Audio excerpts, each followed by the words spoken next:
The low, threatening growl of 45 military dogs echoed through the darkness of Afghanistan's Bagram Air Base, freezing every soldier in their tracks. Master Sergeant Mason Brooks, the most decorated dog handler in Special Forces, stood paralyzed as he witnessed something impossible.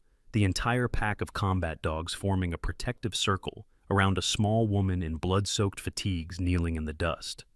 "They're just animals," Mason snarled, his voice dripping with contempt as he stared at Private First Class Rachel Walker, who remained motionless at the center of the canine formation.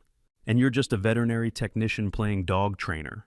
Rachel said nothing, only placed her trembling hand on the nearest German shepherd's head, blood from the gash on her arm dripping onto the animal's fur. The dog didn't flinch, didn't move, just leaned into her touch with absolute devotion that defied everything Mason knew about military working dogs. Behind Mason, General Samuel Carter, a four-star general with 30 years of combat experience, surveyed the scene with eyes cold as Arctic ice. "The mission has failed," he declared, his voice cutting through the desert night like a blade. 12 of our soldiers have fallen. Leave the bodies. That's an order." But not a single dog moved. They stood like living statues, creating a perfect defensive perimeter around Rachel and the fallen soldiers. In that terrible moment of silence, a truth no one could have imagined was about to surface, and it would shatter everything the military thought they knew about loyalty, sacrifice, and the true strength of those deemed unworthy. The story had begun 72 hours earlier, when Rachel Walker first arrived at Bagram Air Base carrying a worn veterinary bag that looked more suited for a suburban animal clinic than a military installation.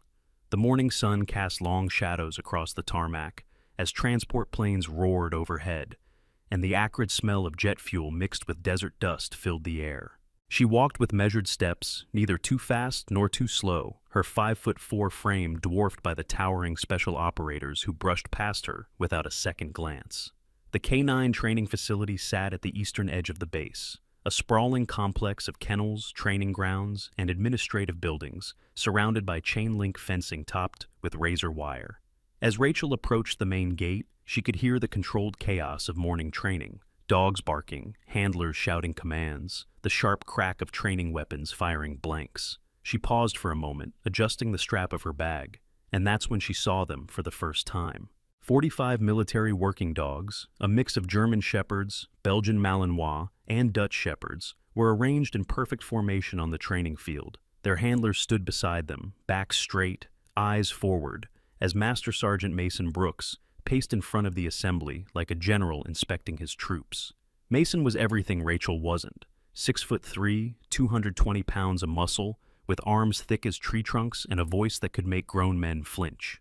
His uniform bore the patches and badges of someone who'd seen combat on 4 continents, and his eyes held the hard edge of a man who'd sent dogs into situations where not all of them came back.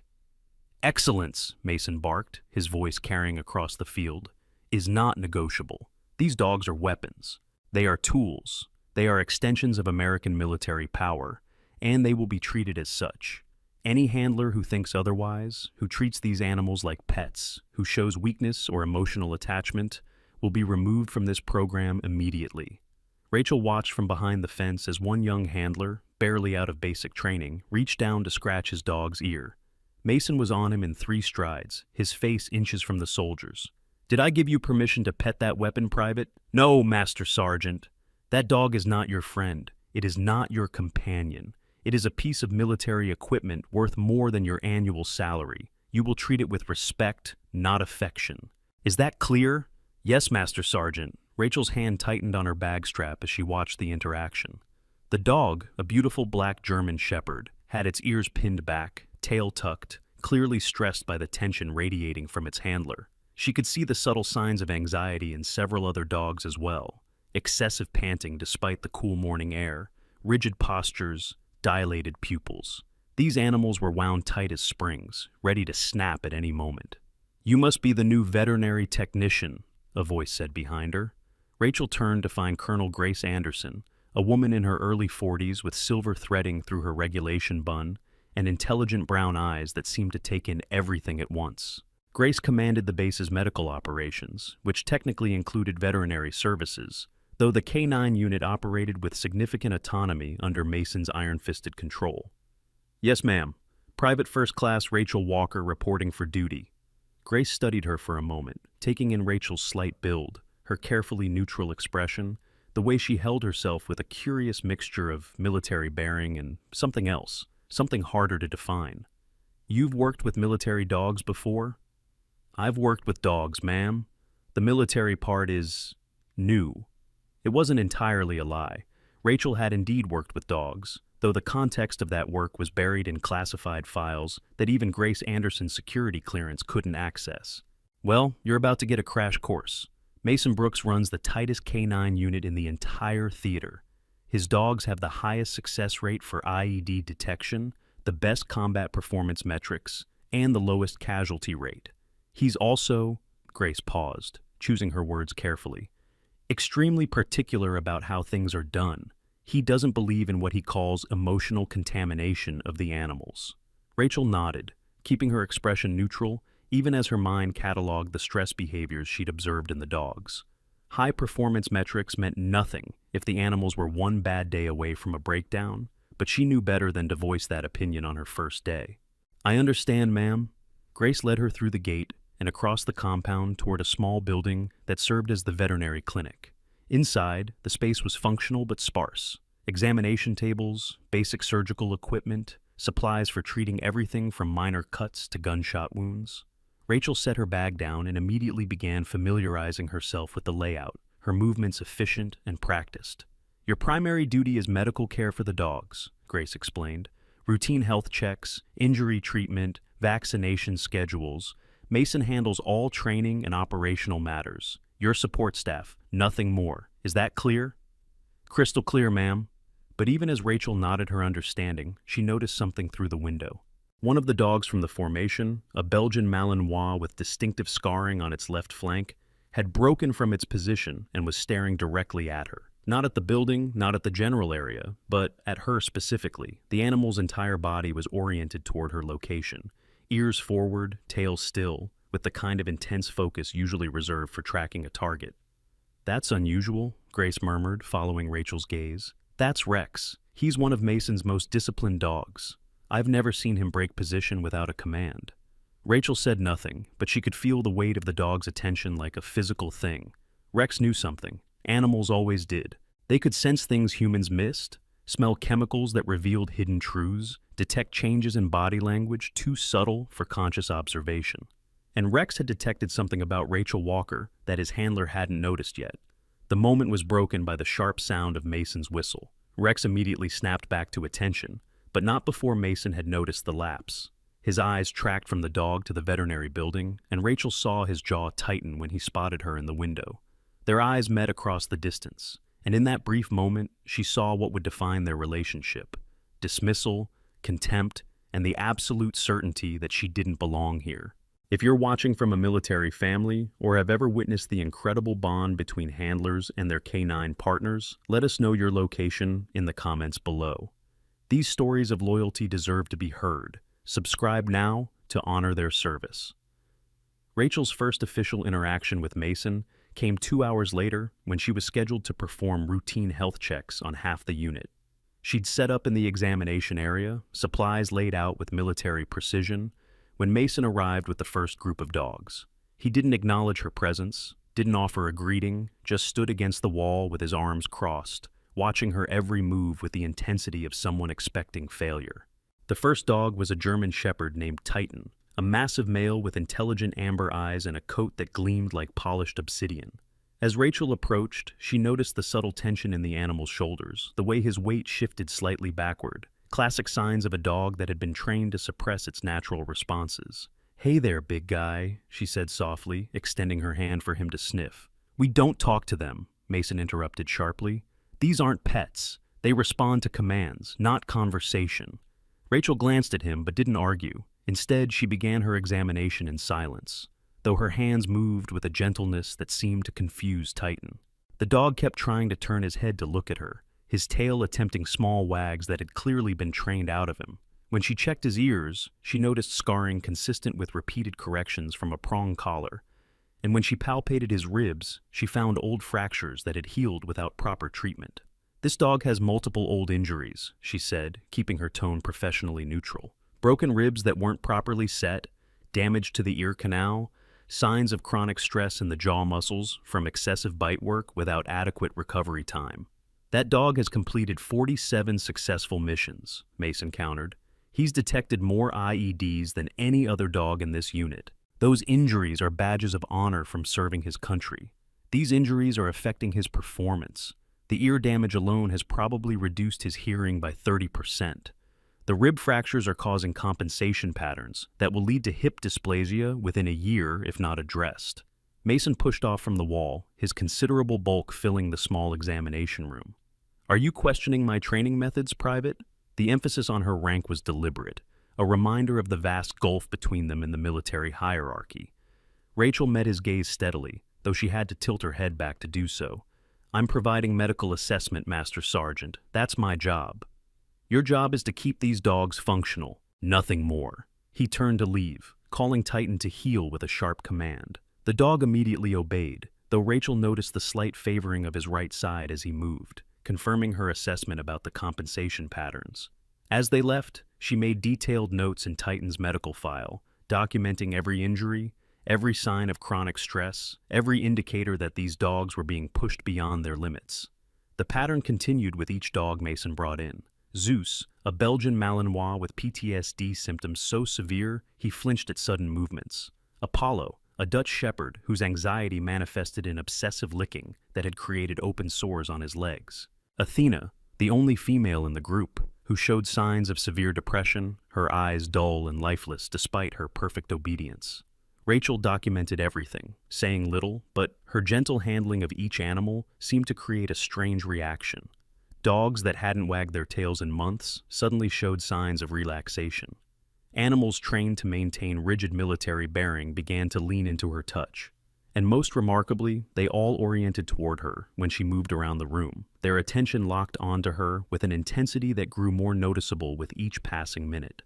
It was during the examination of the 15th dog, a scarred German shepherd named Odin, that things escalated. Odin had a reputation as the most aggressive dog in the unit, having bitten 3 handlers and requiring a muzzle for all interactions. Mason brought him in with 2 assistants, the dog restrained by multiple leashes and wearing a basket muzzle that prevented him from opening his mouth more than an inch. "This one's dangerous," Mason warned, though there was something almost pleased in his tone, as if he expected Odin to prove his point about Rachel's inadequacy. He was captured from insurgents who used him for fighting. We've reconditioned him for military service, but he's never fully adjusted. No one examines him without full restraint. Rachel studied Odin, taking in the massive scarring across his body, the way one ear had been partially torn off, the defensive posture that spoke of years of abuse and violence. But she also noticed something else, the way his eyes tracked her movements not with aggression, but with a desperate kind of hope. "Remove the muzzle," she said quietly. Mason laughed, a harsh sound with no humor in it. "You want to lose your face on your first day? Remove the muzzle, Master Sergeant. I can't properly examine his teeth and gums with it on. That's a direct safety violation. I won't authorize it." Rachel turned to face him fully. "Then I'll document in his medical record that a complete examination couldn't be performed due to handler restrictions. That documentation will go to Veterinary Command, who will want to know why standard medical procedures weren't followed." The threat was subtle but clear. Mason's perfect record, his reputation for excellence, would be tarnished by official documentation of interfering with medical treatment. His face darkened, but after a long moment he nodded to his assistants. "Your funeral, Private. When he tears your throat out, don't expect me to save you." The assistants removed Odin's muzzle with practiced efficiency, immediately stepping back and raising their catch poles in defensive positions. Odin stood rigid, his lips pulled back to reveal impressive fangs, a low growl rumbling from his chest. Rachel didn't move for 30 seconds, simply standing still and breathing slowly. Then, without any sudden movements, she sat down on the floor, making herself smaller, less threatening. She didn't look directly at Odin, instead focusing on a point just past his shoulder, avoiding the direct eye contact that aggressive dogs often interpreted as a challenge. "I know," she said softly, her voice barely above a whisper. "I know what they did to you. I know what you've been through. But I'm not them." Mason scoffed. "It doesn't understand English, Private." But Odin's growling had stopped. The massive dog stood frozen, his scarred head tilted slightly, studying this strange small human who sat on the floor, instead of towering over him. Rachel slowly extended her hand, palm up, fingers relaxed, offering but not demanding. "You don't have to trust me," she continued in that same soft voice, "but I need to help you. That old wound on your shoulder is infected. I can smell it from here. It probably hurts every time you move. Let me help." What happened next would become legend among the handlers who witnessed it. Odin, the dog who had sent 3 men to the hospital, who required constant restraint, who trusted no one, took 3 slow steps forward and gently placed his scarred head in Rachel's outstretched hand. The room went completely silent. Mason's assistants lowered their catch poles in shock. Even Mason himself stood frozen, unable to process what he was seeing. Rachel slowly raised her other hand and began examining Odin's wounds with gentle efficiency.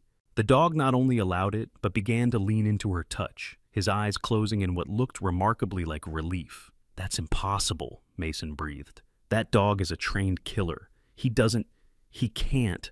Rachel found the infected wound she'd detected, a deep puncture that had been hidden beneath scar tissue and matted fur.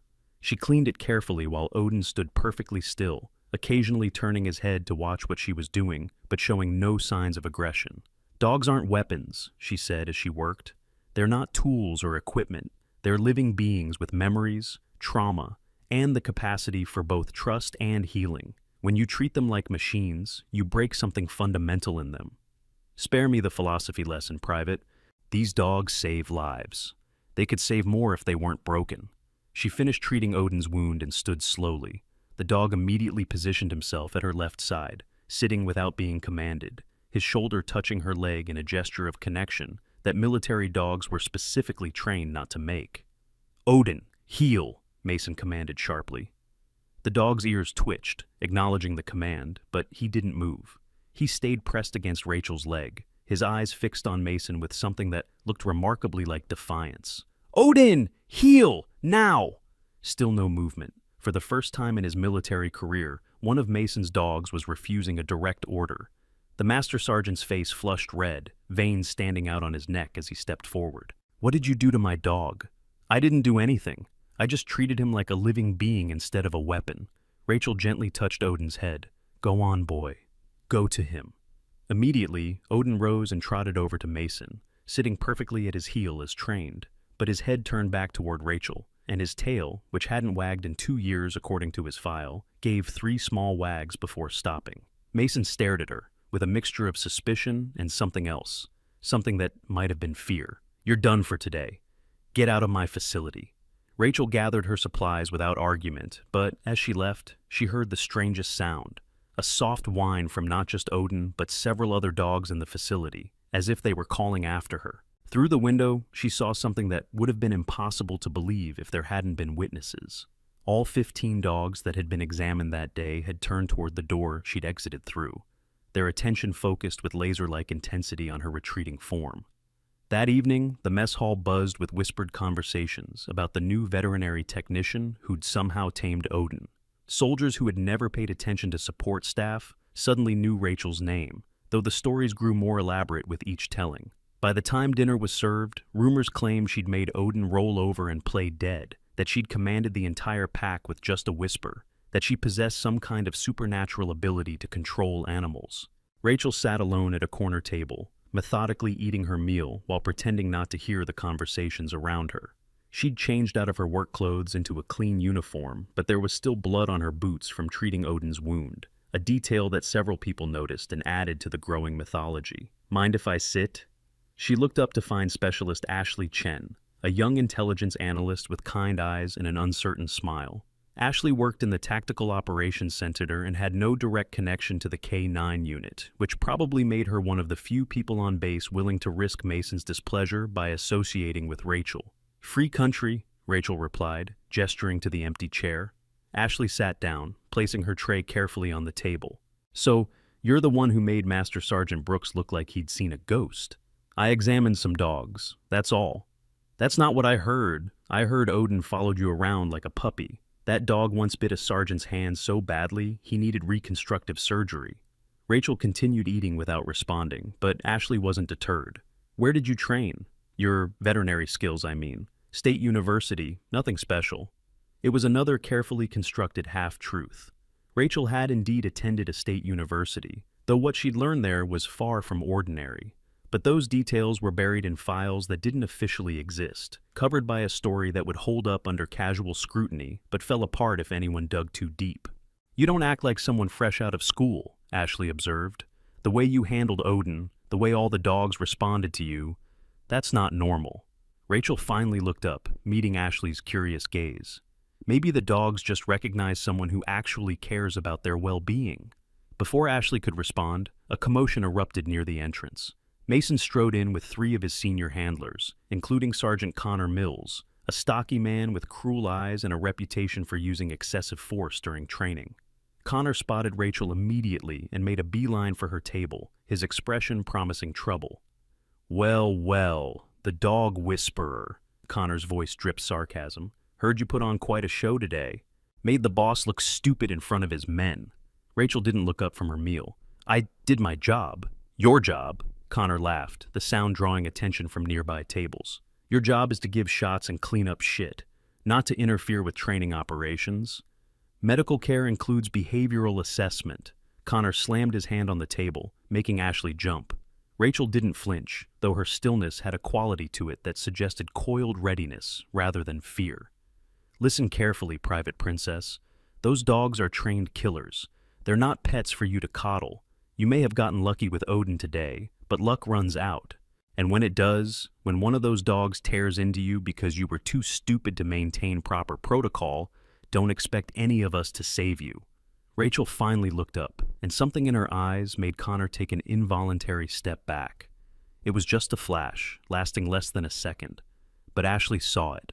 The look of someone who had seen real violence, who had survived things that would break most people, who was choosing to remain calm, not out of fear, but out of discipline. "Is that a threat, Sergeant?" "It's a prediction." Connor turned and stalked away, rejoining Mason and the others at their table, but the damage was done. Everyone in the mess hall had witnessed the confrontation, had seen Rachel marked as an outsider, a target. In the rigid hierarchy of military life, she'd just been branded as someone who didn't belong. Ashley leaned closer, her voice dropping to a whisper. "You need to be careful. Mason Brooks doesn't forgive, and he doesn't forget. He's ended careers for less than what happened today. I'm not here to make friends.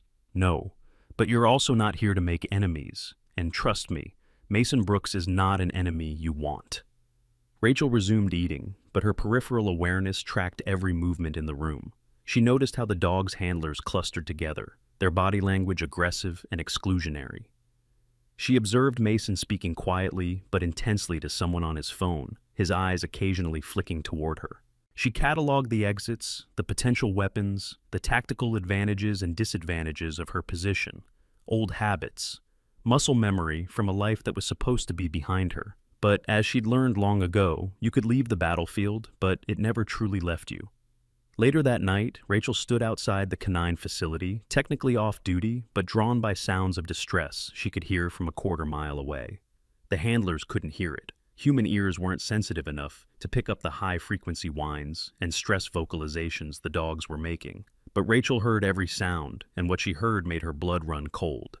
The facility was supposed to be locked down for the night, but security was focused on keeping threats out, not preventing someone with the right knowledge from getting in.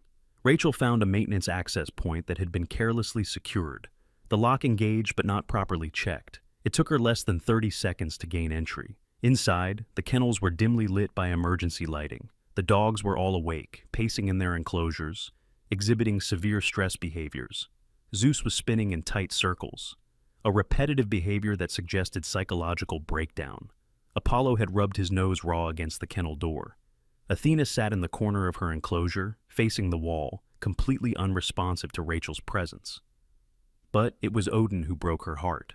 The scarred warrior who'd shown such trust in her earlier was now cowering in his kennel, pressed into the furthest corner, trembling. Fresh wounds on his legs suggested he'd been subjected to additional training after she'd left.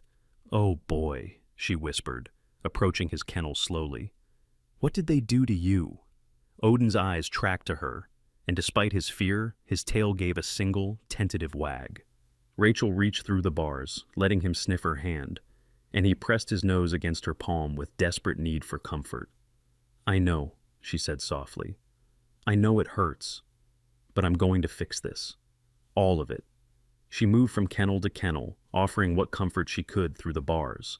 Each dog responded to her presence, oriented toward her, their stress behaviors diminishing slightly just from her being there. It was then that she noticed something odd. All 45 dogs were moving in subtle synchronization, their breathing gradually matching hers, their movements reflecting her energy. It was pack behavior, but not normal pack behavior. They were syncing to her as if she were their alpha, their leader, their protector. A sound from outside made her freeze. Footsteps, multiple sets, approaching the facility. Rachel quickly moved to the back of the building, finding another exit just as the main doors opened and lights flooded the space. "I told you I heard something," Connor's voice echoed through the facility. "Someone's been here. Check the cameras," Mason ordered. "I want to know who's been in my facility after hours." But Rachel was already gone, moving through the shadows with practiced ease, her dark clothing blending into the night. She made it back to her quarters without being seen, but as she lay in her bunk, she knew this was just the beginning. The dogs needed her, and she'd made them a promise. She was going to fix this, even if it meant revealing truths that were supposed to stay buried. The next morning brought unwanted scrutiny. Rachel arrived at the veterinary clinic to find Mason waiting for her. Flanked by Connor and another handler she recognized as Corporal Blake Harrison, a young soldier with something to prove and a mean streak a mile wide. "Someone broke into the K9 facility last night," Mason said without preamble. "Know anything about that?" Rachel set down her medical bag and began preparing for the day's examinations. "No, Master Sergeant. Funny thing is, the dogs were all calm when we checked this morning. Usually, if a stranger breaks in, they'd be going crazy, but they were quieter than I've ever seen them. Maybe whoever it was wasn't a stranger to them." Mason stepped closer, using his height to loom over her. "What's that supposed to mean?" "Just that dogs have good memories. Could have been someone they knew from before." "Before what?" Rachel looked up at him with innocent eyes.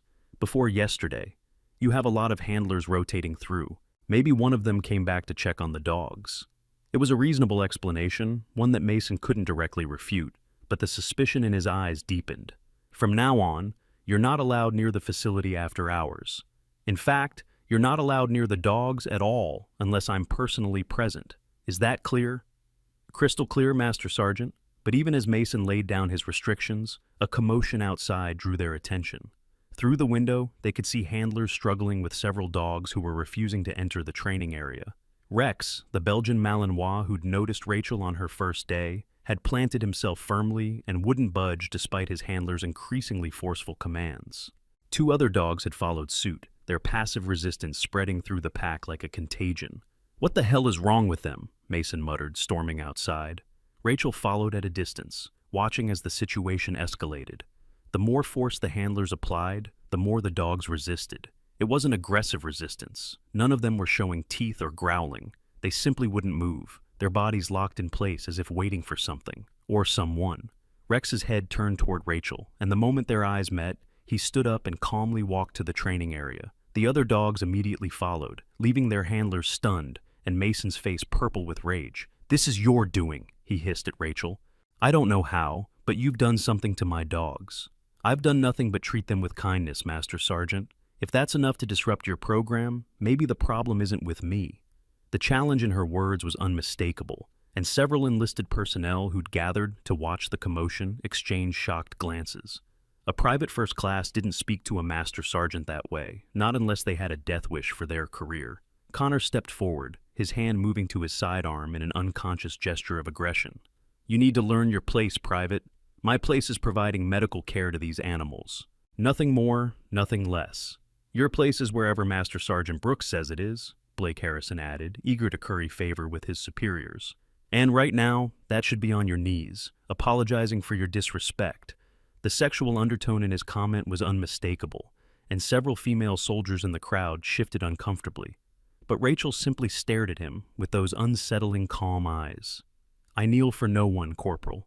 The simple statement carried weight beyond its words, delivered with a quiet authority that seemed incongruous coming from someone of her rank. For a moment, the air itself seemed to hold its breath. It was General Samuel Carter who broke the tension, his voice cutting across the training ground as he approached with his aide and several senior officers. The four-star general's presence immediately changed the dynamic, everyone snapping to attention except Rachel, who rendered a perfect salute that spoke of muscle memory, deeper than her supposed inexperience should have allowed. "At ease," the general said, his eyes taking in the scene, the agitated handlers, the strangely calm dogs, and Rachel standing alone against Mason's group. "Master Sergeant Brooks, report." "Sir, we're experiencing some behavioral irregularities with the dogs. I believe it may be related to disruptions in their routine." "Disruptions?" The general's aide, a sharp-eyed major named Williams, consulted his tablet. "According to the logs, the only change has been the arrival of a new veterinary technician. That hardly seems disruptive. Private Walker has been implementing unorthodox methods," Mason said carefully. "The dogs are showing unusual responses to her presence." General Carter studied Rachel with interest. She stood at attention, but showed no signs of intimidation, despite being scrutinized by one of the highest-ranking officers in the entire theater. "Private Walker, is it?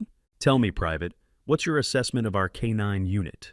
Rachel hesitated for exactly the right amount of time, long enough to show respect for the question, but not so long as to appear evasive. "Sir, the dogs are highly trained and disciplined. However, I've observed signs of chronic stress and some untreated injuries that could affect long-term performance." "She's been here 2 days," Connor interjected. "She doesn't have enough experience to make those assessments." The general held up a hand, silencing Connor. "Continue, Private. Sir, stress in military working dogs can manifest in subtle ways. Decreased scent detection accuracy, delayed response times, increased handler aggression. These dogs are performing now, but they're operating at maybe 70% capacity. With proper care and adjusted training methods, they could be at 95% or higher." "That's ridiculous," Mason said. "My dogs have the highest success rate in the entire region." "Your dogs have a 38% IED detection rate," Rachel said quietly. "The average for military working dogs in optimal condition is 52%. Your casualty rate is the lowest, not because the dogs are performing well, but because handlers are taking fewer risks, running fewer missions. The statistics are being manipulated to hide diminishing returns." The silence that followed was deafening. She'd just accused Mason of falsifying performance reports, a career-ending allegation if proven true. "How could you possibly know our detection statistics?" Major Williams asked, his fingers flying over his tablet as he pulled up classified reports. Rachel realized her mistake immediately, but covered smoothly. "I reviewed the medical files, sir. Injury patterns tell a story. The types of wounds, their frequency, the mission reports attached to medical treatments. It paints a picture. It was plausible enough, though anyone who dug deeper would find that the medical files didn't contain nearly enough information for such specific conclusions. But the general seemed more interested in the implications than the source. "Master Sergeant Brooks, is there any truth to these allegations?" Mason's jaw worked silently before he answered. "Sir, statistics can be interpreted many ways. My priority has always been keeping American soldiers alive. It wasn't a denial, and everyone noticed." "I want a full review of the K-9 program," General Carter ordered. "Major Williams, coordinate with Veterinary Command. I want independent assessment within 72 hours. He turned back to Rachel. "Private Walker, you'll provide your full analysis to Major Williams." "Yes, sir." As the general departed, Mason's eyes promised retribution. Rachel had just made a powerful enemy, but she'd also planted seeds of doubt about his methods. The dogs seemed to sense the shift in power dynamics, several of them orienting toward her despite their handlers' attempts to maintain control. That afternoon, while documenting her observations for Major Williams, Rachel was interrupted by Chief Warrant Officer Ethan Hayes, a man she'd noticed watching her from a distance since her arrival. Ethan was in his mid-40s, with the kind of weathered face that spoke of too many deployments and too many friends lost. He entered the clinic and closed the door behind him, checking to ensure they were alone. "We need to talk," he said without preamble. Rachel continued typing, though her peripheral attention was entirely focused on him. "About what, Chief?" "About who you really are." Her fingers paused for just a fraction of a second before resuming. "I'm Private First Class Rachel Walker, veterinary technician." Ethan pulled something from his pocket and set it on the desk. It was a challenge coin, but not just any coin. It bore the insignia of SEAL Team 6's K-9 division, with a set of numbers that meant nothing to most people, but everything to those who knew. "I was at FOB Chapman 3 years ago," he said quietly. "Operation Red Sand. I was part of the QRF that responded when everything went sideways. I saw what you did that night." Rachel's entire body had gone still. the kind of stillness that preceded violence or flight. But Ethan held up his hands in a peaceful gesture. "I'm not here to blow your cover. Hell, I couldn't even if I wanted to. That operation is so classified that officially it never happened. But I know who you are, Phantom, and I know why you're here." The name hit her like a physical blow. Phantom. She hadn't heard that call sign in 2 years, not since the night she'd supposedly died in Syria. "You're mistaken," she said, but there was no conviction in it. 45 dogs, Ethan continued.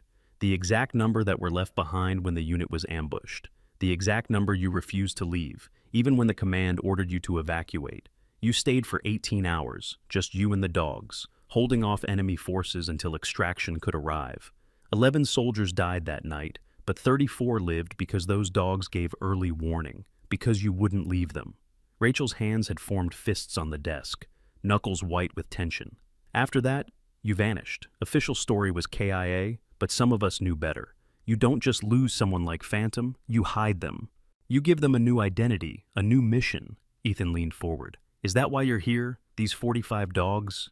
They're not random, are they? I don't know what you're talking about." But even as she denied it, Rex appeared at the window of the clinic, followed by 2 other dogs who'd somehow escaped their handlers. They sat in perfect formation, watching her through the glass with absolute focus. "They remember you," Ethan said softly. "Maybe not consciously, but on some level, they know. That's why they're responding to you. That's why Mason's control is breaking. These are the same dogs from Syria, aren't they?" Rachel finally looked at him directly, and for a moment, Ethan saw past the careful mask to the warrior beneath. Scarred, tired, but unbroken. "Those dogs were abandoned once," she said quietly. "It won't happen again." "Mason's planning something," Ethan warned. "He's been making calls to his contacts at JSOC. He knows something's off about you, even if he doesn't know what. Be careful." "I'm always careful." Ethan stood to leave but paused at the door. "For what it's worth, we should have never left them behind in the first place. What you did that night, it was the kind of heroism they don't put in the official reports, the kind that actually matters." After he left, Rachel sat alone in the clinic, staring at the challenge coin he'd left on her desk.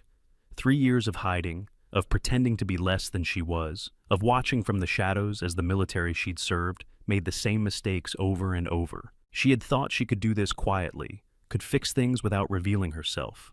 But the dogs remembered. They knew who she was, even if they couldn't articulate it. And soon, everyone else would know too. That evening, as she walked past the K9 facility on her way to quarters, she heard it again. The synchronized breathing of 45 dogs, their awareness focused on her like a spotlight. Through the fence, she could see them all oriented toward her, despite being in separate kennels, their eyes glowing in the reflected security lights. "Soon," she whispered, knowing they couldn't hear her, but saying it anyway. "I promise. Soon."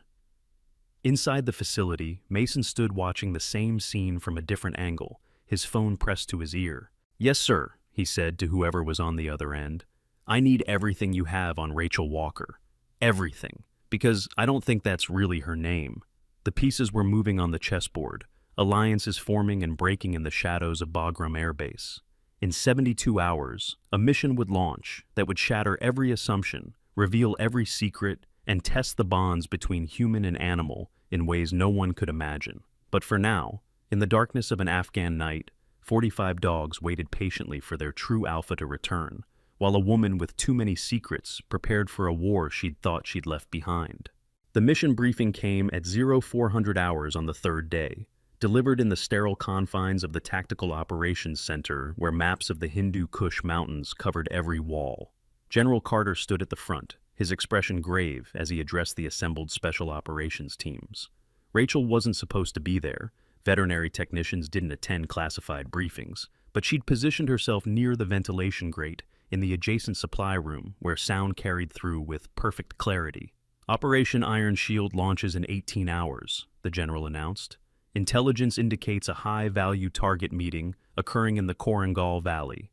We're sending in a joint task force, 12 operators from SEAL Team 7, supported by our K9 unit for IED detection and perimeter security."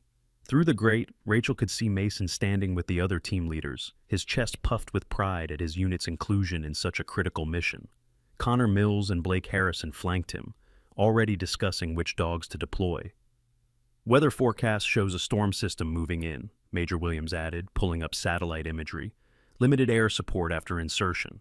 This needs to be quick and clean. Get in, neutralize the target, get out. Rachel's blood ran cold as she studied the terrain visible on the displays. She knew that valley, had studied every ridge and ravine during her time as Phantom. It was a natural kill box, surrounded by high ground on 3 sides with only one viable extraction route. If anything went wrong, if the enemy had advance warning, it would become a death trap. "Sir," one of the SEAL team leaders spoke up, "what's our contingency if we're compromised?" "Standard protocol, fight your way to the extraction point. Air support will be on standby, weather permitting." Weather permitting. Rachel wanted to scream at the casual dismissal of what could become a critical factor. She'd seen too many operations fail because planners assumed best-case scenarios. Through the grate, she noticed Chief Warrant Officer Ethan Hayes shifting uncomfortably, clearly sharing her concerns, but unable to voice them without revealing classified knowledge. "The K-9 unit will provide early warning and IED detection," Mason announced confidently. "My dogs are ready for anything." But Rachel had examined those dogs. They were exhausted, stressed, operating on pure conditioning rather than genuine capability. Zeus still flinched at sudden movements. Apollo's anxiety was barely controlled, and Odin, despite his trust in her, remained traumatized from years of abuse disguised as training. They weren't ready for a high-risk operation, especially not in terrain that favored ambush. After the briefing concluded, Rachel waited until the TOC emptied before emerging from her hiding spot. She needed to do something, but her options were limited. Going to Mason would be useless. He'd dismiss her concerns and probably report her for accessing classified information. General Carter might listen, but she'd need to reveal how she knew so much about the terrain and tactical implications. She was still wrestling with the decision when Ashley Chen found her in the veterinary clinic an hour later. "You look like someone who just got very bad news," Ashley observed, setting a cup of coffee on Rachel's desk. "Just thinking about the dogs. They're being prepped for a mission." Ashley's expression turned serious. She worked in intelligence and knew what that meant, even if she couldn't discuss specifics. "Big one? Big enough." They sat in silence for a moment before Ashley spoke again. "I did some digging on you. Don't worry, nothing official, just curious. Your record is too clean, too perfect. It's like you didn't exist before 2 years ago." Rachel kept her expression neutral, but internally she was calculating exit strategies. If Ashley had found inconsistencies, others might too. "Everyone has a past," Ashley continued. "Some just bury it deeper than others. But sometimes, when things get bad enough, that past has to come back, even if it costs everything." She stood to leave, pausing at the door. "Whatever you're really here for, whatever you're planning, just remember that some secrets are worth revealing if it saves lives." After Ashley left, Rachel sat alone, staring at the challenge coin Ethan had left on her desk. The weight of command, of responsibility, of knowledge that could save lives but would destroy her cover, it all pressed down on her like a physical burden. Through the window, she could see the K-9 unit preparing for deployment. Handlers were loading dogs into transport vehicles, checking gear, running through final preparations. The dogs knew something was wrong. She could see it in their body language, the way they kept looking toward the veterinary clinic, toward her. Rex actually tried to break away from his handler, pulling toward her location before being forcibly corrected. The message in their behavior was clear. They didn't want to go, not without her. That afternoon, Mason made his final mistake. He arrived at the clinic with Odin, the scarred warrior who'd shown such remarkable trust in Rachel. But this time, the dog was wearing a shock collar, the kind banned by most military units for its potential to cause psychological damage. "He needs a sedative," Mason announced. "Light dose, just enough to keep him manageable during transport." Rachel looked at Odin, saw the way he was trembling, the fresh burn marks on his neck from the collar. What happened? Disciplinary issue. He's been resistant to commands. The collar is a training tool, nothing more. That collar is torture. It's explicitly prohibited by military veterinary guidelines. Those guidelines are suggestions, not orders. This is my dog, my unit, my mission. You'll provide the sedative, or I'll find someone who will. Rachel stood slowly, her movements deliberate and controlled. "No." "Excuse me?" "I said no. I will not sedate a traumatized animal so you can continue abusing him. That collar comes off, or I report this to the Inspector General." Mason stepped closer, his size advantage even more pronounced in the small clinic. You're going to threaten me? A private nothing threatening a master sergeant? I'm a medical professional refusing to enable animal abuse. Mason's hand shot out, grabbing Rachel's wrist with crushing force. It was his second mistake. The first had been underestimating her. This one would be harder to recover from. Rachel didn't think, didn't plan, simply reacted with muscle memory, honed through years of close-quarters combat training. She twisted her wrist in a direction Mason didn't expect, breaking his grip while simultaneously stepping inside his guard. Her other hand found pressure points that civilian veterinary technicians shouldn't know existed, sending shooting pain up his arm. Mason stumbled backward, more from shock than pain, staring at her with a mixture of rage and confusion. "What the hell?" "Don't ever touch me again," Rachel said quietly, her voice carrying an edge that Mason had only heard in combat zones, from people who had killed and would kill again if necessary. For a moment, they stood frozen, Mason rubbing his wrist while processing what had just happened. A veterinary technician who weighed maybe 120 pounds had just neutralized a special forces operator twice her size.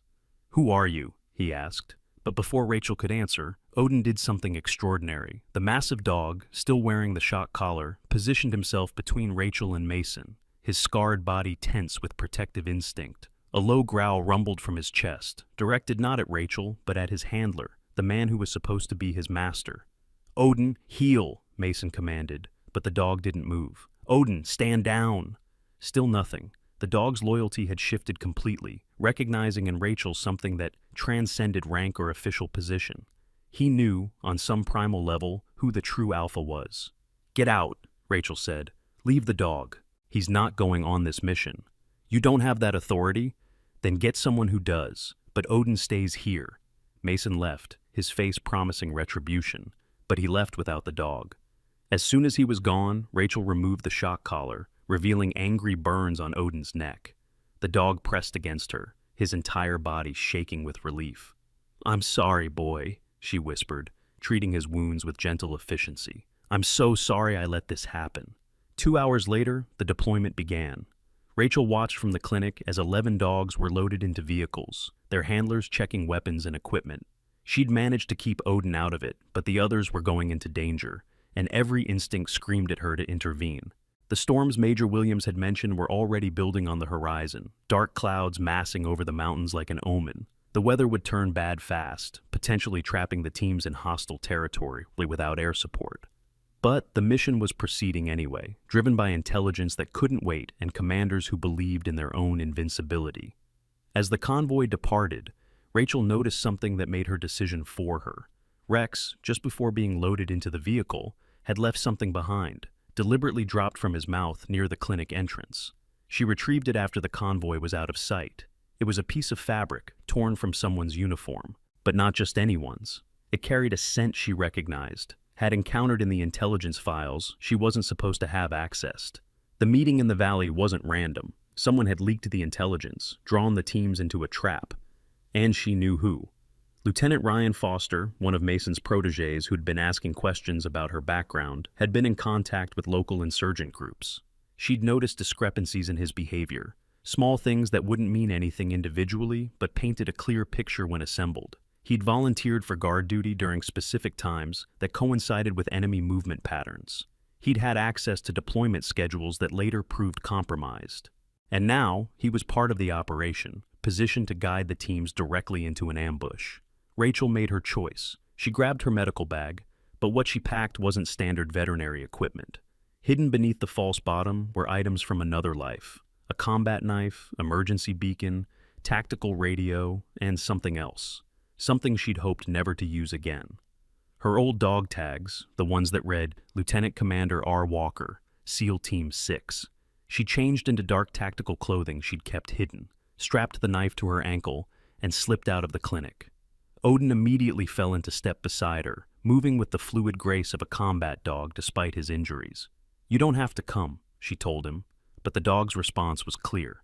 Where she went, he followed. They requisitioned a vehicle from the motor pool, technically stealing, but she was past caring about regulations. The specialist on duty started to protest until he saw something in her eyes that made him step aside and pretend he hadn't seen anything. The drive to the valley took 2 hours through increasingly bad weather. Rain had started falling, turning the mountain roads into rivers of mud. Twice she had to stop and winch the vehicle out of washouts. Odin sat beside her, alert and focused, occasionally whining when they hit particularly dangerous sections. By the time they reached the overlook above the valley, the storm had become a full-blown tempest. Through the rain and darkness, she could see muzzle flashes below. The mission had gone exactly as wrong as she had feared. The radio in her stolen vehicle crackled with desperate communications. Eagle Base, this is Trident 7. We are taking heavy fire from multiple directions. 12 men down. Repeat, 12 men down. Request immediate extraction. Trident 7, Eagle Base. Weather conditions prevent air support. Can you reach alternate extraction point? Negative. We are pinned down. The dogs are forming a perimeter around the wounded, but we're surrounded. Rachel grabbed the radio. Trident 7, this is Phantom. I'm approximately 800 meters above your position. Mark your location with IR strobes. There was silence on the channel, then confused chatter as people tried to figure out who was transmitting, but someone in the valley had heard that call sign before. Phantom, that's impossible. Phantom's dead. Mark your position, Trident 7. Help is coming. She turned to Odin, who was watching her with those intelligent eyes that had seen too much violence. One more time, boy. Can you do this one more time? The dog's response was to stand and shake himself, ready for action despite his injuries. Together, they descended into the valley, moving through terrain that would have been treacherous in daylight and was near suicidal in the storm. But Rachel knew these paths, had memorized every rock and tree during countless hours of preparation for a moment she'd hoped would never come. The first sign of the ambush was the bodies. 2 seals lay behind a rocky outcropping, their still forms being guarded by Rex and another dog she recognized as Apollo. The dogs had dragged the bodies into cover and were standing watch, refusing to leave despite the firefight raging nearby. Rachel checked for pulses, finding none, but she placed her hand on Rex's head in acknowledgement. Good boy, keep watching them. Moving forward, she found the main group pinned down in a natural depression, taking fire from 3 sides. The 11 remaining dogs had formed a defensive circle around 7 wounded soldiers, their bodies creating a living barrier against incoming fire. Even as bullets cracked overhead, not one dog broke position. Mason was there, bleeding from a shoulder wound, trying to coordinate defense with only 3 functional operators remaining. Connor Mills was unconscious. Blake Harrison was applying pressure to a sucking chest wound on another SEAL. The situation was beyond critical. Thunder! Rachel called out the challenge. Lightning! Mason responded automatically, then his head snapped up as he recognized the voice. Walker? What the hell are you? She slid into the depression, Odin beside her. In the flickering light of muzzle flashes, Mason saw her clearly for the first time. Not the veterinary technician, but the operator she truly was. The way she moved, low and fluid, checking sectors and identifying threats with practiced efficiency. The way she handled the rifle she'd taken from one of the fallen, clearing a jam and returning fire in one smooth motion. Foster's the leak, she said without preamble. He led you into this trap. Foster's dead, Blake gasped between attempts to keep his patient alive. Took the first burst of fire, almost like they knew exactly where he'd be standing. Even traitors could be betrayed, apparently. Rachel processed this information while laying down suppressing fire, her shots finding targets with a precision that made Mason's jaw drop. How many wounded? She asked. 7 critical, 2 walking wounded, 3 functional, including me. The dogs? They won't leave the bodies. We've tried ordering them back, but they're protecting the fallen. Through the rain and gunfire, Rachel could hear it. The rumble of vehicles approaching. Enemy reinforcements. They had minutes, maybe less, before being completely overrun. Eagle Base, this is Phantom, she transmitted. Confirming 12 KIA, 7 critical wounded. Enemy reinforcements approaching from the north. Request danger close fire mission, grid 774295. Unknown station, identify yourself. Who is Phantom? But someone at Eagle Base had been listening, someone who remembered. General Carter's voice cut through the chatter. Phantom, this is Eagle 6 Actual. Confirm your identity. Rachel reached for her dog tags, reading off the serial number that hadn't been spoken in 2 years. There was a pause, then, copy Phantom. Fire mission approved. Danger close authorized. Good to hear your voice. Sir, the dogs won't leave the fallen. I need 5 minutes to get them clear. Phantom, we don't have 5 minutes. Sir, I will not leave them behind. Not again. Another pause. In the background, she could hear urgent discussions, arguments about acceptable losses and mission priorities. But General Carter made the decision that would define his legacy. Roger, Phantom, 5 minutes. Make them count. Rachel turned to the assembled soldiers and dogs. Most were staring at her in shock, processing the revelation that their veterinary technician was something else entirely, but there wasn't time for explanations. "Mason, can you move?" "Yeah," he grunted, his face pale with blood loss but determined. "Good. You and Blake get the wounded ready to move. We're going to punch through the eastern line. It's their weakest point." "How could you possibly know that?" "Because I've been studying this valley for 3 years, waiting for someone to be stupid enough to walk into this trap. Now move!" She turned to the dogs, and something extraordinary happened. Without commands, without hand signals, all 11 animals oriented toward her. Even the ones who'd never met her before tonight recognized something in her that transcended normal pack dynamics. She was their alpha, their leader, the one they'd been waiting for. "Hold the line," she said quietly, and every dog shifted position slightly, tightening their defensive formation. The enemy reinforcements were getting closer. She could hear engines, voices shouting in Pashto, the metallic sound of weapons being readied. They had 2 minutes, maybe 3. "Phantom," Ethan Hayes' voice came through her earpiece. He had been monitoring from the base. "Satellite shows approximately 40 hostiles approaching your position. 40 against 3 functional operators, 7 wounded, and 11 dogs." The odds were impossible, but Rachel had faced impossible before. "Copy. Tell my fire support to be ready on my mark." She looked at Odin, who despite his injuries had positioned himself at the formation's most vulnerable point. The scarred warrior met her gaze with absolute trust. "Mason," she called, "on my signal, we move. The dogs will clear a path. Walker, who the hell are you really?"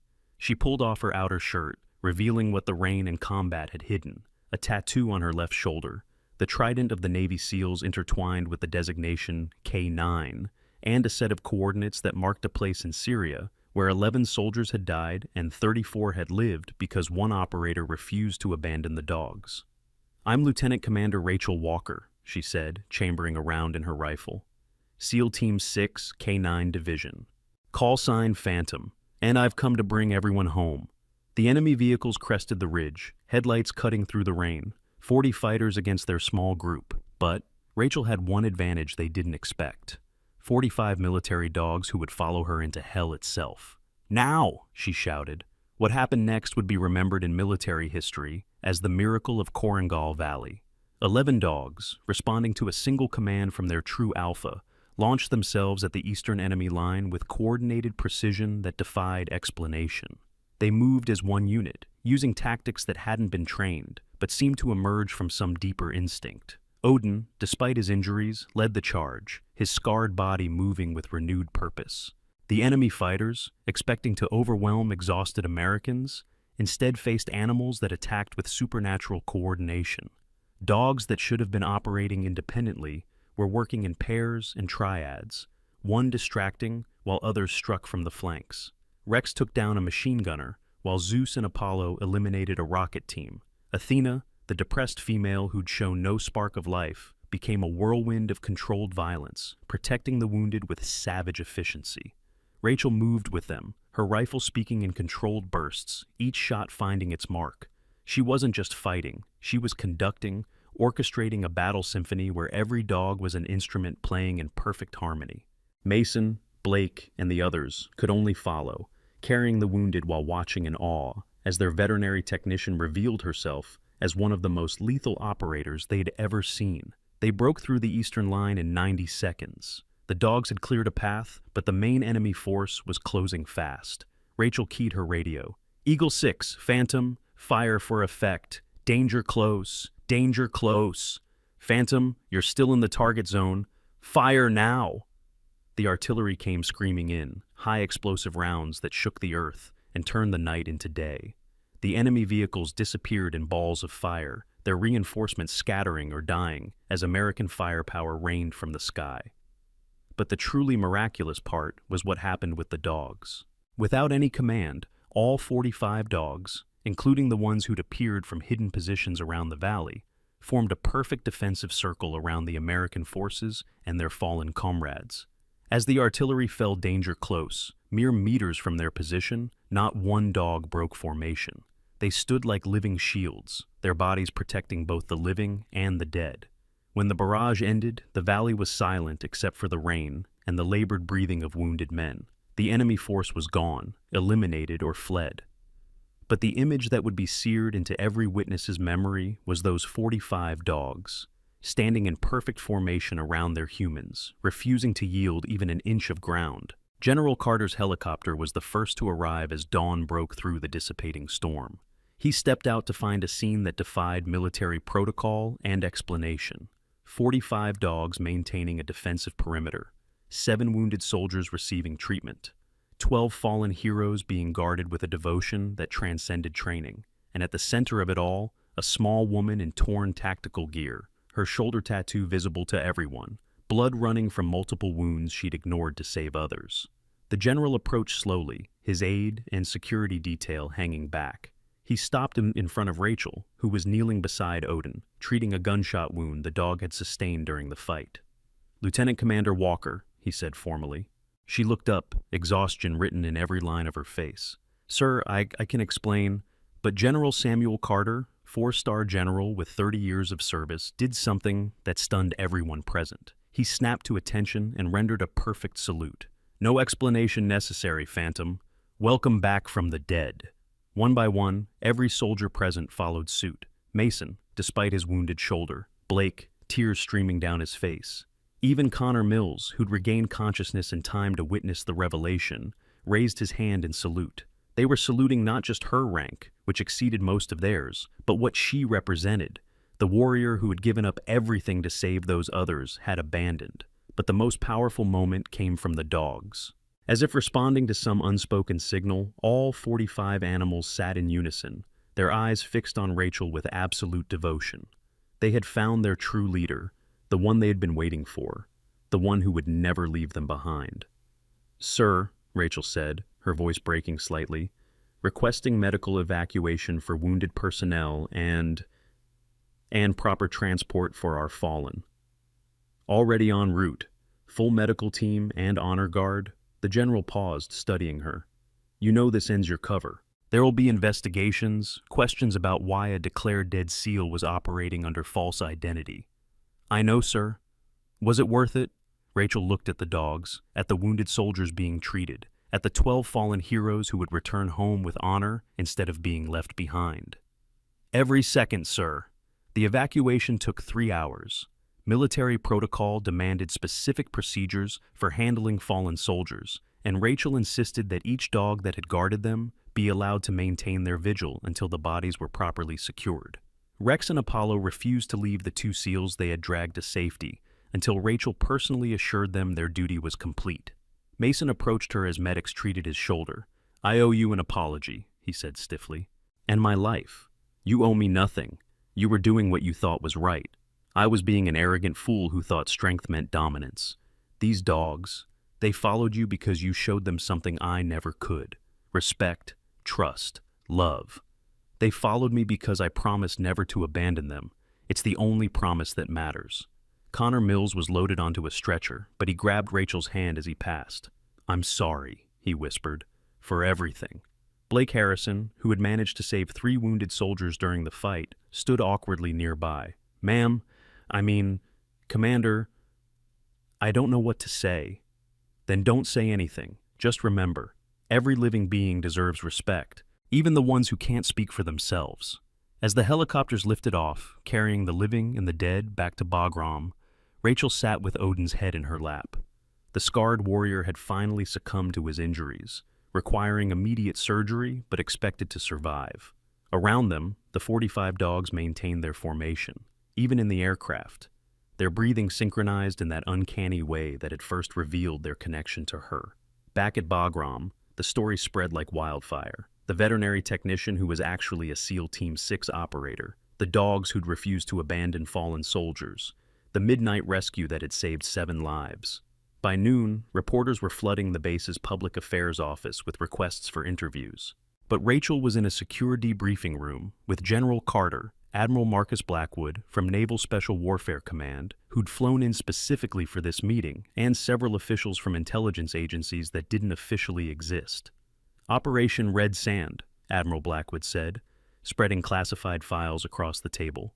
2 years ago, you were declared KIA after refusing to abandon 45 military working dogs during an ambush in Syria. You held a defensive position for 18 hours, alone except for the dogs, until extraction arrived. 11 soldiers died, but 34 lived because those dogs provided early warning of enemy movements. Yes, sir. After extraction, you disappeared. The official report listed you as killed in action, body unrecoverable. But you were actually placed in witness protection after testifying about command failures that led to the ambush. Failures that certain high-ranking officials wanted buried. That's correct, sir. General Carter leaned forward. But witness protection doesn't explain why you came here, to Bagram, under false identity. Rachel was quiet for a moment, choosing her words carefully. The dogs, sir. These 45 dogs were the same ones from Syria. After I was declared dead, they were redistributed to various units, but I kept track of them.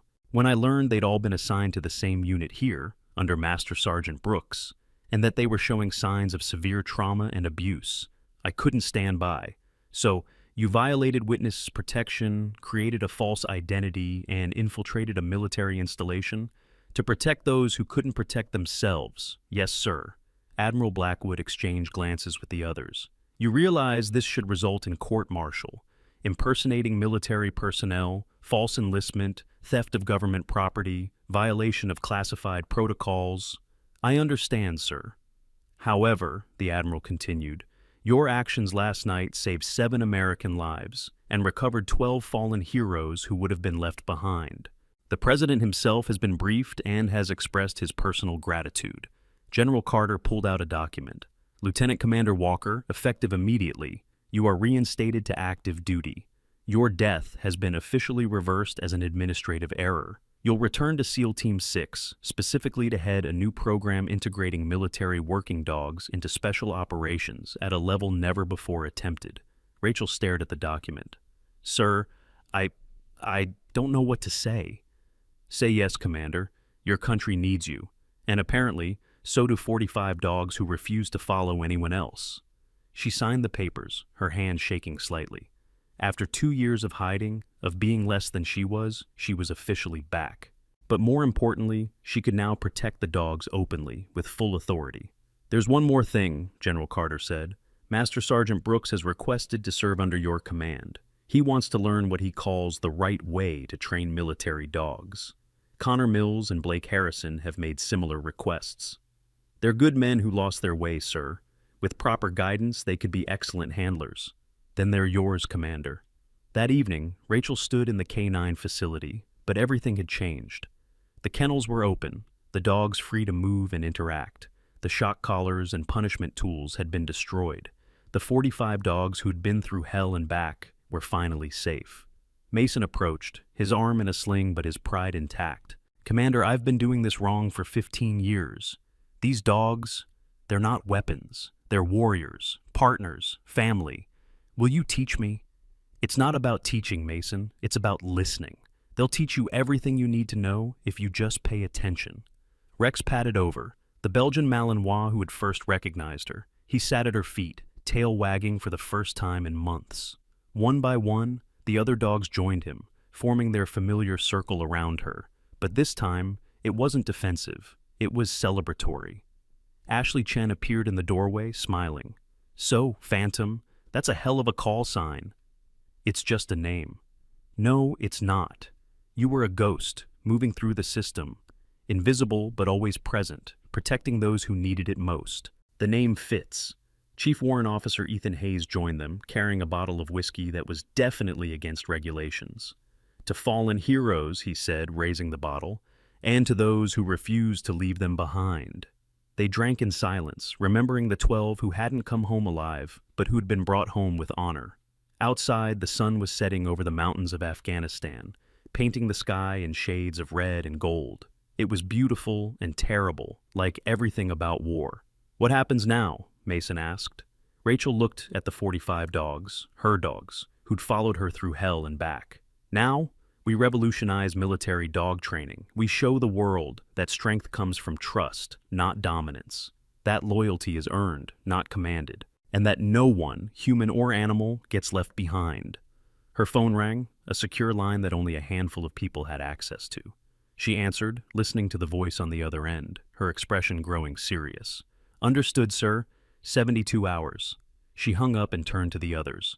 "New mission, classified, but I'll need all 45 dogs and a team I can trust." Mason straightened, Connor and Blake flanking him. "We're with you, Commander. You don't even know what the mission is." "Doesn't matter," Blake said. "After what we saw last night, we'd follow you anywhere." Rachel looked at each of them, these men who had started as adversaries and were now offering their loyalty. Then she looked at the dogs, who'd never wavered in their faith despite everything they'd endured. "Ghost Unit," she said quietly. "That's what we'll call ourselves, because we go where others can't, do what others won't, and we never leave anyone behind." Rex barked once, sharp and clear, and the other 44 dogs joined in, their voices rising in a chorus that echoed through the facility. It wasn't the sound of trained military animals, it was the sound of warriors announcing their presence, their unity, their readiness for whatever came next. 3 days later, a transport plane lifted off from Bagram Air Base carrying a unit that didn't officially exist. 45 dogs, 4 humans, and enough classified equipment to start a small war. Their destination was Need to Know, their mission beyond top secret. But everyone on that plane knew one absolute truth. Wherever they were going, whatever they were facing, they would face it together. As the plane climbed into the night sky, Rachel stood in the cargo hold surrounded by her dogs. Odin, recovered from surgery but still healing, pressed against her leg. Rex maintained watch at the door. Zeus and Apollo had finally lost their anxiety, replaced by focused determination. Athena had rediscovered her spark, her depression lifting like fog in sunlight. "You know," Mason said, joining her, "I spent years trying to break these dogs, to make them into weapons. But you did something I never could. You made them into heroes." "They were always heroes," Rachel corrected. "I just reminded them of it." The plane banked sharply, heading toward a horizon where new threats waited, new challenges that would test the bonds forged in blood and trust. But Phantom and her ghost unit were ready. They'd been through hell together, and they'd emerged not broken, but transformed. In her pocket, Rachel's fingers found the challenge coin Ethan had given her, the one bearing the SEAL Team 6 K9 insignia. But there was a new addition now, 45 small notches carved into the edge, one for each dog that had refused to leave fallen soldiers behind, that had stood against impossible odds because their alpha had asked them to. The transport plane disappeared into the darkness, carrying its precious cargo toward dangers unknown.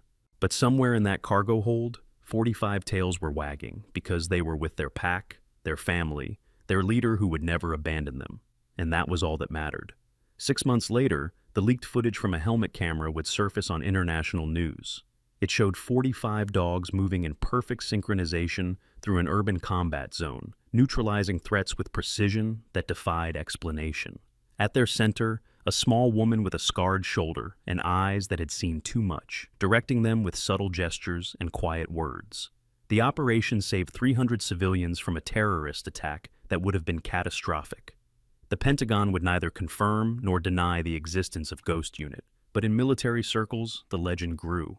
The woman who came back from the dead, the dogs who wouldn't abandon their fallen, the night when 45 became one and the impossible became reality.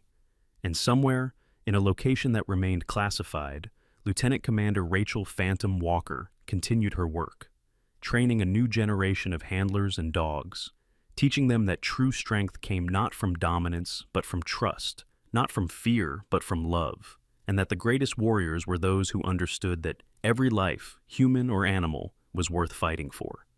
The story ended where it began, with 45 dogs standing guard, protecting those who couldn't protect themselves, following the leader they'd waited for, the one who had promised to never leave them behind. And she never did. 2 years had passed since the Korengal Valley incident. Ghost Unit had become a whispered legend in military circles, their operations so classified that even mentioning the name could end careers.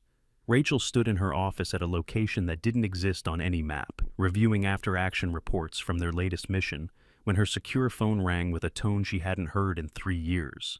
The encryption pattern was one she recognized immediately, It belonged to a system that had supposedly been destroyed after Operation Red Sand. Her blood ran cold as she answered. Phantom.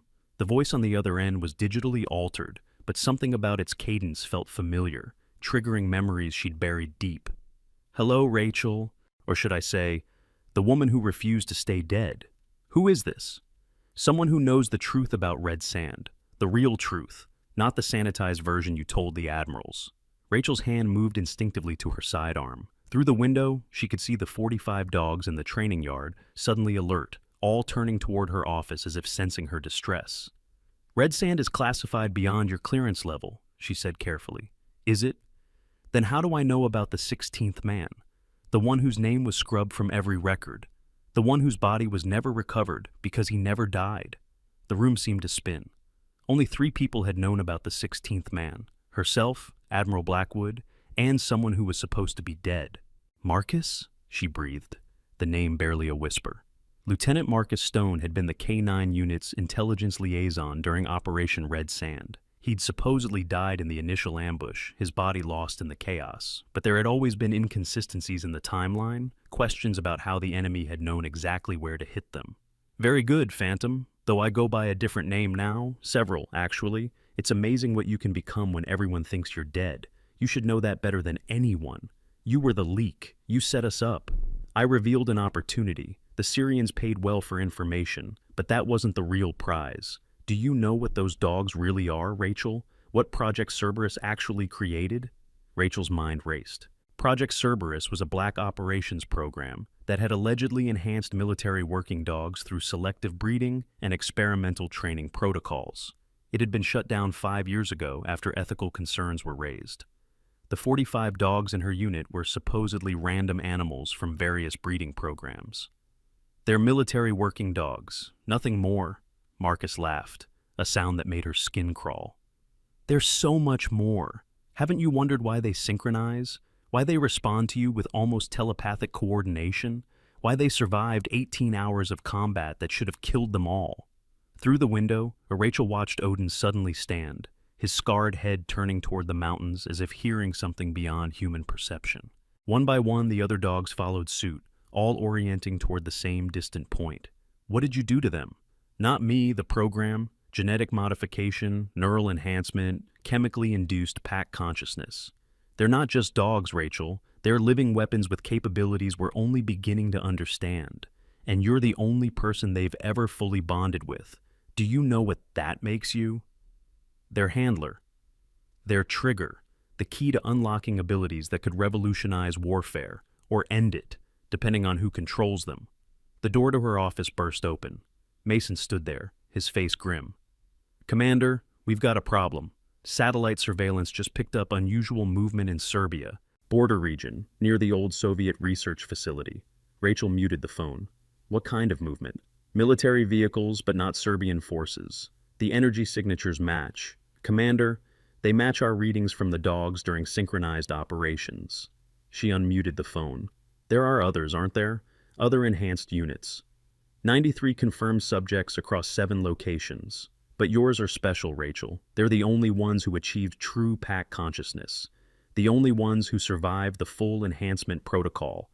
And now someone else wants them. Who? Does it matter? Russians, Chinese, private military contractors. Everyone wants what you have, what we created. The transport leaves for Serbia in 72 hours. If you're not there, if your dogs aren't there, the other units will be activated. And unlike yours, they haven't been taught restraint. You're threatening civilian populations? I'm offering a choice. Bring the Ghost unit to Serbia, or watch as 93 enhanced military animals are released in major cities across Europe. They won't be like your dogs, Rachel. They haven't had you to teach them mercy. The line went dead. Rachel stood frozen for a moment, processing the implications. Then she turned to Mason, who had been joined by Connor, Blake, and Ashley Chen. Gather everyone. Full unit briefing in 10 minutes. As they scrambled to comply, Rachel walked to the training yard. The 45 dogs immediately surrounded her, their attention focused with an intensity that now took on new meaning. She knelt beside Rex, looking into his intelligent eyes. You're not what I thought you were, are you, boy? Rex tilted his head, and for a moment, Rachel could swear she saw understanding there that went beyond normal canine intelligence. Zeus approached from her left, Apollo from her right, creating a protective triangle.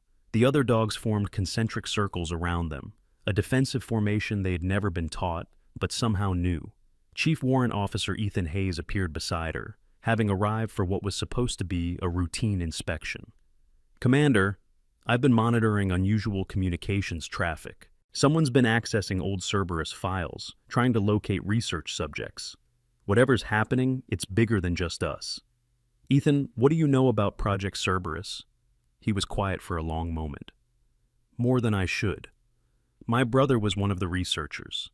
He died trying to shut it down when he realized what they were creating. Said the enhancement protocol didn't just make the dogs smarter or stronger. It gave them something else.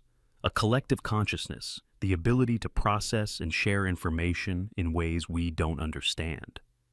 And if someone weaponized that ability, then God help us all." The briefing room was packed. In addition to the core Ghost Unit team, General Carter had arrived with Admiral Blackwood and several officials from agencies Rachel didn't recognize. On the secure video link, the President's National Security Advisor watched with grim attention. Rachel laid out the situation without embellishment: Marcus Stone's survival, the threat to release enhanced animals, the 72-hour deadline. When she finished, the room was silent. "It's a trap," Admiral Blackwood said finally. "Stone wants you and the dogs in Serbia for a reason. This isn't about preventing an attack. It's about acquiring Ghost Unit." "I agree," Rachel said. "But if there really are 93 other enhanced animals, and if they're released without handlers who can control them, the casualties could be in the thousands," General Carter finished. "These aren't normal dogs. Based on what we're learning about Cerberus, they could be unstoppable by conventional means." Ashley Chen pulled up satellite imagery on the main screen. The Serbian facility Stone mentioned, it was a Soviet-era bioweapons research center, officially decommissioned in '92, but intelligence suggests it's been operating under various private military contractors since then. "It's where Cerberus was born," Ethan said quietly. "My brother's final message mentioned coordinates in Serbia, said the original research was based on Soviet experiments from the Cold War. They were trying to create the perfect military animal. And they succeeded," Rachel added, looking at the feed from the training yard where the 45 dogs maintained their defensive formation, even in her absence. "But not in the way they expected." "Commander," the National Security Advisor spoke from the screen, "what are your recommendations?" Rachel stood, her decision made. "We go to Serbia, but not alone, and not unprepared. If Stone has been planning this for 3 years, he's got contingencies we haven't thought of. But he's also made one mistake. He's underestimated the bond between these dogs and their handlers." "You mean you," Blake corrected. "No, I mean all of us. Mason, Connor, Blake, you've all changed how you work with them. They trust you now. That trust might be the only advantage we have." Mason nodded slowly. "The dogs have been different lately, more alert, more coordinated. It's like they're preparing for something." "Maybe they are," Rachel said. "Maybe on some level, they've always known this was coming." General Carter stood. "Ghost Unit is authorized for deployment to Serbia. Full military support will be available, but maintain plausible deniability. Officially, you're not there." As the meeting broke up, Rachel found herself alone with Admiral Blackwood. "There's something else," he said quietly. "Something not in the official Cerberus files. The enhancement protocol. It wasn't just for the dogs. The handlers who worked closely with them reportedly began showing unusual abilities: enhanced perception, predictive intuition, the ability to sense threats before they manifested." Rachel thought about all the times she'd known something was wrong before it happened, the way she could feel the dogs' emotions as if they were her own. We don't know. The research was destroyed, the scientists are dead or missing. But if it's true, if the enhancement can transfer or be shared between species, then you might be the only person alive who can control what Cerberus created." That night, Rachel stood in the kennels, though kennels was no longer the right word. The dogs lived freely now, choosing their own spaces, forming their own social structures. But tonight, all 45 were gathered around her. "We're going into danger again," she told them, knowing it was foolish to speak to them like they could understand, but unable to stop herself. "This time might be different. This time, We might not all come back. Odin approached, his scarred face pressing against her hand. Then he did something extraordinary. He walked to a storage locker and pawed at it until Rachel opened it. Inside was gear she didn't recognize. Specialized harnesses with electronic components, devices that looked like they were designed to enhance or monitor the dog's abilities. Where did this come from? But even as she asked, she knew. The dogs had been preparing, somehow acquiring or directing the acquisition of equipment they'd need. The collective consciousness Ethan had mentioned wasn't just theory, it was real, and it was evolving. Her secure phone buzzed with a message from an unknown number. A single photo, Marcus Stone, very much alive, standing in front of the Serbian facility. But it was what was beside him that made Rachel's blood run cold. 3 dogs, similar to hers, but wrong somehow. Their eyes were flat, emotionless, their postures aggressive in a way that suggested programming rather than training. The message below read, "They're magnificent, aren't they? But they lack what yours have. They lack you. 71 hours remaining." Rex growled low in his throat, and Rachel realized all 45 dogs were looking at the phone, somehow seeing or sensing the image. Their reaction was unanimous. Hackles raised, teeth bared, a collective response to a threat they recognized as existential. "Mason!" she called, and he came running. "Accelerate our timeline. We leave in 12 hours. "Commander, what about preparation?" "The dogs are already prepared. They have been for longer than we realized." She showed him the equipment Odin had revealed. "They've been planning this themselves." Mason stared at the gear, then at the dogs, his worldview shifting visibly. "They're not just enhanced, are they? They're evolving. Into what, I don't know, but whatever's waiting in Serbia, whatever Marcus has become, whatever he's planning, the dogs know more than they're showing us. We're not leading them into this mission. They're leading us." As if in confirmation, all 45 dogs moved to the door, sitting in perfect formation, ready to deploy. Their breathing had synchronized again, but this time Rachel could feel it, her own breathing matching theirs without conscious thought. The enhancement protocol hadn't just changed the dogs.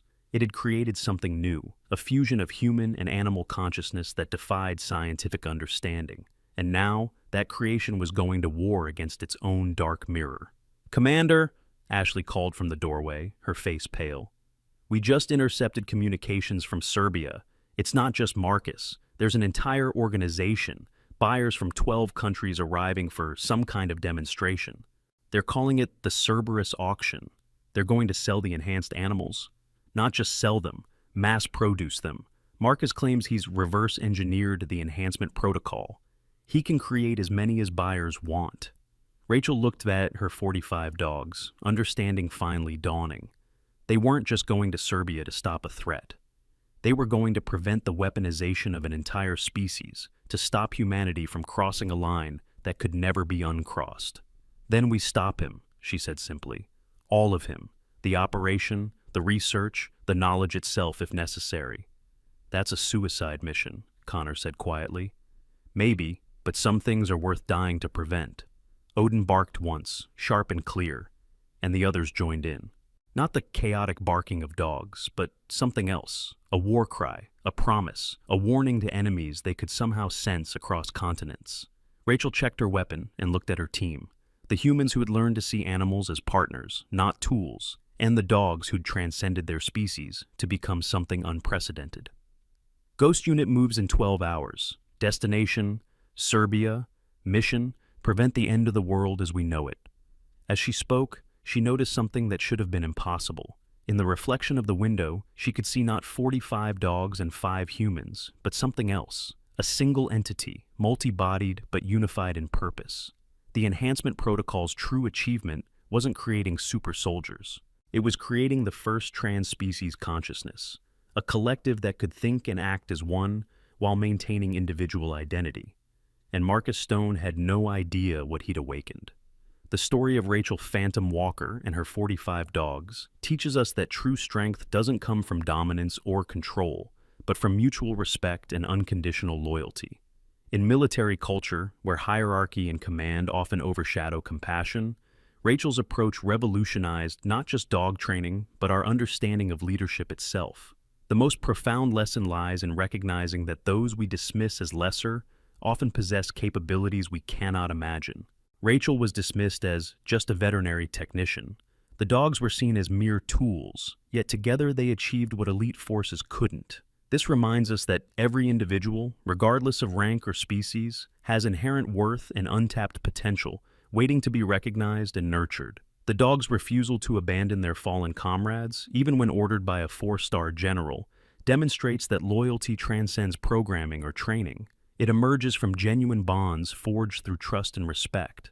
Rachel didn't train these dogs to be loyal. She earned their loyalty by promising never to abandon them and keeping that promise even at great personal cost. Perhaps most importantly, this story challenges us to question systems that prioritize efficiency over empathy, results over relationships. Mason's transformation from a handler who saw dogs as weapons to one who recognized them as partners illustrates that it's never too late to change our perspective and grow. In our own lives, whether in military service, corporate environments, or personal relationships, the message remains clear. Those who lead with compassion and courage, who refuse to leave anyone behind, inspire a loyalty that cannot be commanded, only earned.